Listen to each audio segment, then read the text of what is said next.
स्वागत है आपका फ्यूज न्यूज के एक नए एपिसोड में। A show where we fuse the news. A lot is happening in the world, a lot. Hormuz खुलेगा या नहीं खुलेगा, कब खुलेगा, कौन खुलेगा, कैसे खुलेगा, इन सारे प्रश्नों ने पूरी दुनिया की नींद उड़ा रखी है। But not in India. Here we are concern with more important issues. India में ये प्रॉब्लम है, लोगों को ये चिंता है कि विराट कोहली ने एक बार फिर से एक लड़की की पोस्ट लाइक कर दी and all hell broke loose. और ये पहली बार नहीं है, विराट कोहली ऐसा पहले भी कर चुके हैं। और उस समय उन्होंने एक लंबा सा पोस्ट लिखा था कि गलती हो गई, it was algorithm, I was clearing my feed. You know that's one big thing everybody says, clearing my feed. Well, Virat Kohli को मैं on the behalf of men's community एक एडवाइस देना चाहूंगा। भाई, हम सब की तरह एक फेक अकाउंट बनाओ ना, ये सब फीड वीड क्लियर करने के लिए। We know, everybody knows that we have this innate need to clear our feed once in a while. अब रात के अंधेरे में कौन कब कैसे बटन दब जाए, हु नोज मैन। तो just get a separate account. क्या दिक्कत है? लेकिन दिक्कत है, विराट कोहली के साथ एक प्रॉब्लम तो है। लेकिन maybe he clicked it by mistake, who knows, maybe he clicked by mistake because scroll करते हुए इट इज़ पॉसिबल, और हमारा अंगूठा इतना मोटा होता है तो it is possible, you know. और विराट कोहली का तो और भी मोटा होगा अंगूठा, so it is completely possible कि गलती से क्लिक हो गया होगा। लेकिन because it is Virat Kohli, तो जैसे ही वो लाइक बटन क्लिक हुआ, वैसे ही जिसका वो पोस्ट था, eureka eureka, miracle miracle, Instagram पे स्टोरीज लग जाएंगी, पोस्ट लग जाएंगे, न्यूज़ आइटम छप जाएंगे। और इससे पहले कि विराट कोहली को अपनी मिस्टेक रियलाइज हो, you know how funny it would be कि विराट कोहली सुबह उठ के न्यूज़पेपर में पढ़ रहा है कि हैं ये मैंने कब क्या भयंकर। Like Virat Kohli would be like कि मेरी सिलेक्शन हो गई है, and Anushka Sharma would be like कि आपको तो पता है मेरे साथ क्या हुआ है, आपको तो इल्म है। लेकिन केवल एक यही इशू नहीं जिसके बारे में भारत बात कर रहा है, जहां पूरी दुनिया वॉर से जूझ रही है और ऑलमोस्ट तीसरे विश्व युद्ध के कगार पे खड़ी है। वहीं the Karnataka government in India solved a very important issue their state is facing. Updates now coming in from Karnataka, and they will shock you.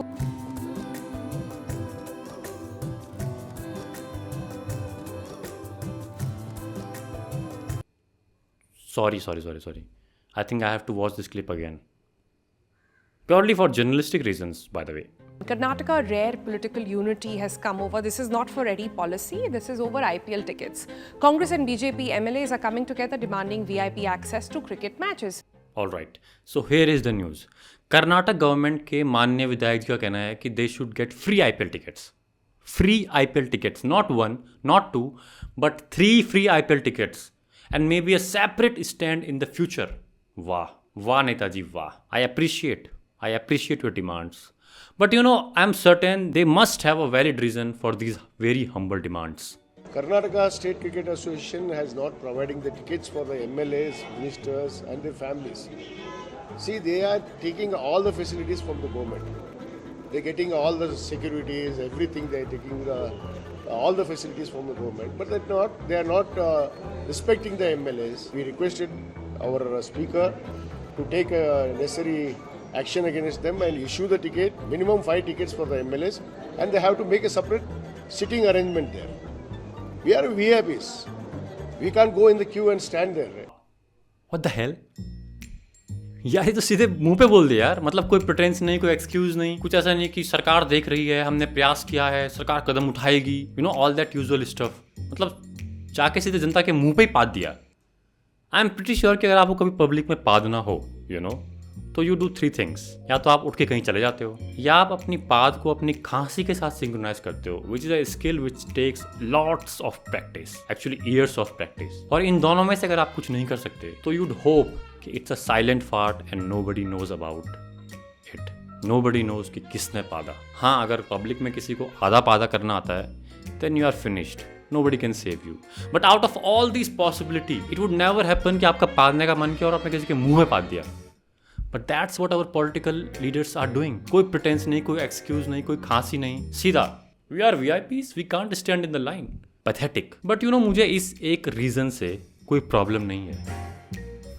Yes, I am a hypocrite. Because honestly Bharat में हर एक इंसान इसी उद्देश्य के लिए काम कर रहा है कि कैसे लाइन में लगने से बचा जा सके। Every single person in India is working for a line free life. Otherwise आप बैंक में जाओ लाइन, नौकरी में जाओ लाइन, स्कूल में जाओ लाइन, पार्टी में जाओ, पार्टी के बाहर लाइन, पार्टी के अंदर लाइन, अमिताभ के घर के बाहर लाइन, अमिताभ के दिल के अंदर लाइन। जब आपके देश की आबादी 150 करोड़ हो तो दूसरे नंबर पे मिलने वाले सबसे बड़ी चीज लाइन ही होगी। So I don't have that much problem with that particular argument. हालांकि लोग कहते तो हैं कि कोई किताब है, मतलब क्या करके, कॉन्स्टिट्यूशन ऑफ इंडिया करके, और उसमें कुछ तो लिखा है, मतलब मैंने भी सुना ही है, कुछ तो राइट टू इक्वल अपॉर्चुनिटी करके कुछ लिखा है, लेकिन ये सब सुनी सुनाई बातें हैं। Let's come to the second argument. Stadium सरकार ने दिया है, फैसिलिटीज सरकार ने प्रोवाइड कराई हैं, so the government MLA should get a ticket. लेकिन एक मिनट, सरकार किसकी है? Democracy for the people, of the people, by the people, on the people, in the people, inside the people. तो इस हिसाब से तो सरकार लोगों की भी, लेकिन ऐसा किसी को लगता नहीं है। And that's where our understanding of democracy is flawed. चुनने वाले और चुने हुए दोनों को लगता है कि once they get elected they own the government. चुने गए लोग चुनने वालों को चूना लगा के चूतिया बनाते हैं। बताओ कौन सा अलंकार है, और कमेंट में लिखो। And by the way, why I am using such harsh words? क्योंकि you know me, I am innocent person. तो मैं ये चा वर्ड का इस्तेमाल क्यों कर रहा हूँ? क्योंकि ये वही प्रदेश है और ये वही स्टेडियम है जिसमें लास्ट ईयर 11 लोगों की डेथ हो गई स्टैम्पीड में। Can you believe it? And stampede for what? For a fucking trophy, a trophy which was selling betting app still last year. मतलब पिछले साल 11 लोगों की डेथ हो गई और इस साल हम लोग ये डिस्कस कर रहे हैं कि पॉलिटिशियंस को कितने फ्री टिकट्स मिलने चाहिए। Where the fuck is our priorities man? And let me be clear, मैं IPL के खिलाफ नहीं हूँ, because as an entertainment I appreciate it, as an economic activity for players and for the country and for the sports, very well done, very good, but we have to set our priorities right. Sometimes I think we have lots of followers in our country but very few leaders. And by the way, just to give you more context, पिछले साल जो 11 लोगों की death हुई थी, let's see कि कितने लोगों को उसमें पनिशमेंट मिली है। This is zero.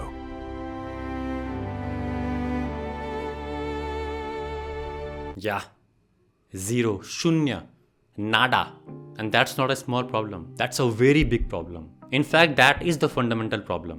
और ये केवल एक जगह पे नहीं है, it's all over the place. अभी कुछ दिनों पहले मध्य प्रदेश के एक MLA के सुपुत्र जी ने 5 लोगों को अपनी गाड़ी से ठोक दिया। गैस करो कौन सी गाड़ी होगी? पहली बात, गैस करो वो कौन सी गाड़ी है जिसमें बैठते ही इंसान सलमान खान बन जाता है? सही जवाब, थार। मुझे लगता है महिंद्रा वालों को ना थार भेजने से पहले इंसान का बैकग्राउंड चेक करना चाहिए, फिर एक इंटरव्यू करना चाहिए, फिर counselling session, and then you should be allowed to have Thar. But of course इन महापुरुष के साथ ऐसा नहीं हुआ, तो of course he rammed his car into the 5 people. लेकिन जब पुलिस ने उन पे कार्रवाई की, उन पे एक्शन उठाने की बात की, तो let's see how his father, who is by the way an MLA, responded. मैं इसीलिए मैं कहना चाहता हूं, अगर 15 दिन में अगर स्पीकर नहीं दिया तो मैं फिर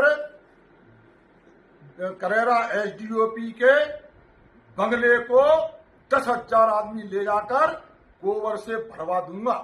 What a tragedy man, what a tragedy। मतलब इस पूरे मुद्दे पे मैं इतना कहना चाहूँगा कि हम एक ऐसे समाज में रह रहे हैं जहाँ नेताओं के बच्चों को लोगों को गाड़ी से ठोकने का अधिकार भी नहीं है। हम एक ऐसे समाज में रह रहे हैं जहाँ नेता, जो कि बाय द वे लोगों द्वारा चुना गया है, उसको इतना भी अधिकार नहीं है कि वो पुलिस को धमका सके कि वो पुलिस का घर गोबर से भर देगा। What a tragedy man, I expected better from our democracy। मैंने अपने लोकतंत्र से कितनी बड़ी बड़ी आशाएं रखी थी, and that's how we repay the debt to our political leaders। tragedy, घनघोर tragedy। Now moving on to separate topic, जो कहीं से भी रिलेटेड नहीं है हमारे पिछले टॉपिक से जिस पे हम बात कर रहे थे। आज हम बात करेंगे एक सिंड्रोम की which is very prevalent in our society, जिसका नाम है तू जानता नहीं है मेरा बाप कौन है सिंड्रोम। अगर आप हमारे प्यारे से भारत देश में रह रहे हो तो कभी ना कभी आपके जीवन में वो एक क्षण आया होगा when somebody asks you, तू जानता नहीं है मेरा बाप कौन है, and in that moment you must have thought, पहली बात तो मैं क्यों जानूं तेरा बाप कौन है? तेरी माँ जानती है? Sorry, that was unnecessary. I have no interest in knowing your बाप man, unless your बाप is Tywin Lannister. In that case, take some loan from me man. But otherwise, why would I care? मतलब अब हम यहाँ बापों की list बनाते रहें कि कौन किसका बाप है। देख लो भाई, सब याद कर लो कौन किसका बाप है, क्योंकि कोई भी आपसे इनएविटेबल क्वेश्चन पूछ सकता है कि तू जानता नहीं मेरा बाप कौन है। लेकिन देखा जाए तो हम इंडिपेंडेंस के बाद से वही कर रहे हैं, and even before that making a long list of all the बाप्स, specially in the political fields. You know, ये इसका बाप था, ये इसका बाप था, ये इसका बाप था, इसलिए इसको वोट दो। हमें साला बापों की लिस्ट बनाने की आदत पड़ गई है। मतलब एक समय था कि जब राजतंत्र था, मोनार्की थी, and it was important to know कौन किसका बाप है, because that was the sole parameter to decide who will be the king. But today we live in a democracy. लोकतंत्र में रहते हैं हम लोग, रहते हैं? I guess not man.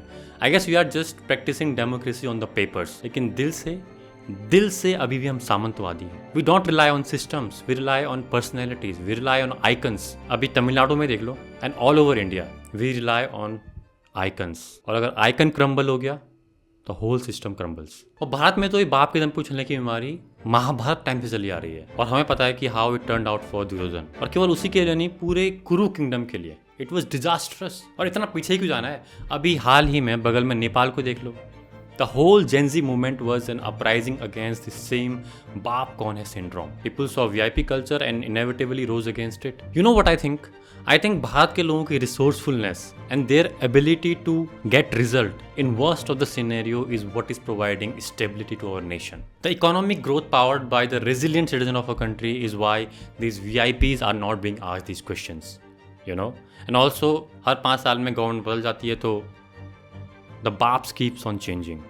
Or does it really? और मैं ये नहीं कह रहा हूँ कि सबके सब ऐसे ही हैं. Of course they are honest politicians and honest people in every sphere of life जो देश के विकास के लिए काम कर रहे हैं.